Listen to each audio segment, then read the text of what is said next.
Hey everyone! If you've ever thought about diving into the totally vibrant, incredibly expressive culture of the Philippines, well, language is absolutely your best starting point. Welcome to today's Explainer. We're going to be building your ultimate English to Filipino conversational toolkit pulled straight from our source material.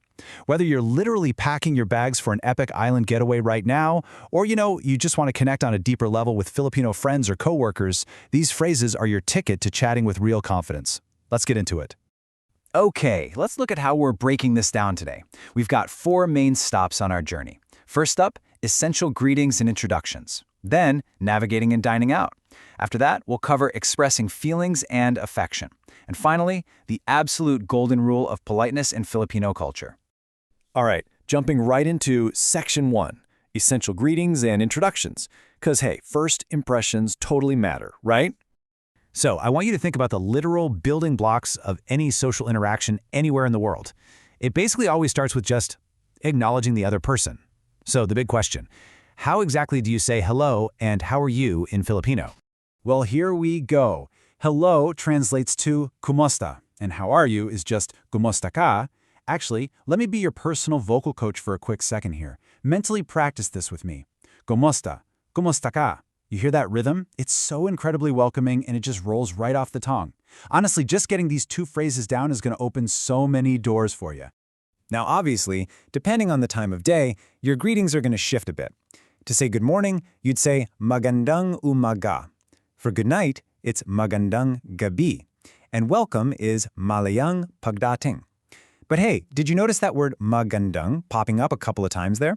It actually translates to beautiful or good. So when you're wishing someone a good morning, you're literally wishing them a beautiful morning. I don't know, I just think that's such a wonderfully positive cultural detail. All right, so picture this. You've just greeted someone with a huge, bright magandang umaga, and now you want to take things to the next level. You kind of need to know who you're talking to. So how do you ask someone's name? What is your name translates to ano ang pangalan mo. Let's break that down nice and slow. Ano ang pangalan mo. Remembering to ask for someone's name and actually using it is pretty much the absolute key to making a real connection. It takes a random passing interaction and turns it into the start of a friendship. Moving right along to Section 2, navigating and dining out. Time to explore the city. Okay, picture yourself exploring a really busy, super vibrant market in Manila. It's loud, it's colorful, and you need to figure out where you're going. These 3 phrases are literally your ultimate survival tools. If you need to ask, where are you going? You say, saan ka pupunta? When you spot an awesome souvenir and want to know how much is this, you ask, magkano ito? And if you ever get a little turned around and need to say, please help me, it's tulungan mo ako. Seriously, keep these in your back pocket. Now, as you're weaving through those crowded streets, you're obviously going to need to squeeze past people and say, excuse me. And the source material highlights something really fascinating about this.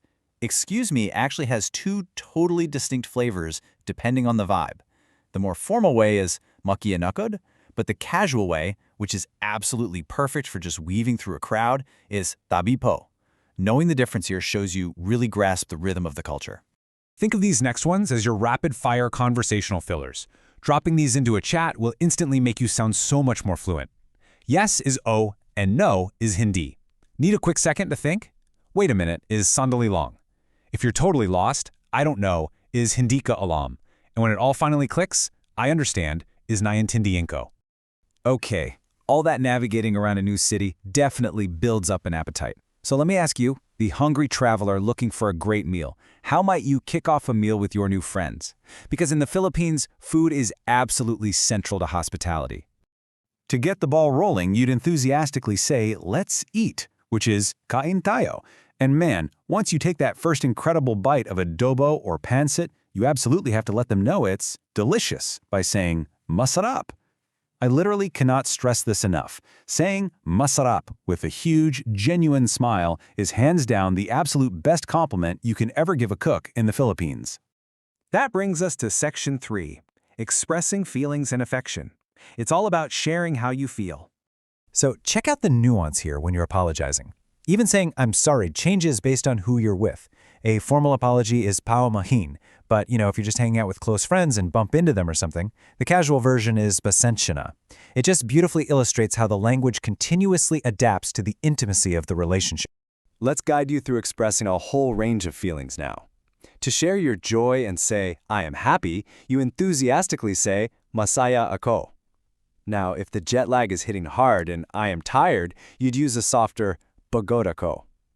Say you're making plans and tell someone, see you tomorrow, which is kita tayo bukas. You might also warmly add, be careful, which is mag-ingat ka. And for celebrating a big win, congratulations is a bright, energetic binabati kita. Just notice the incredible warmth in a phrase like mag-ingat ka. It really highlights a culture that genuinely watches out for one another. And then we arrive at a phrase that honestly deserves a bit of cinematic weight. Mahal kita. I love you. It's the ultimate expression of affection in the Philippines. Whether you're saying it to family, a longtime partner, or just someone you deeply care about, mahal kita holds immense power and absolute sincerity. Finally, we hit section 4, the golden rule of politeness. This is the secret to unlocking respect. Now, what's incredibly fascinating here is how one tiny two-letter word carries such a massive amount of cultural weight. The word is po. By simply tacking po on the end of your sentences, you instantly sound polite and you show deference to someone older or in a position of authority.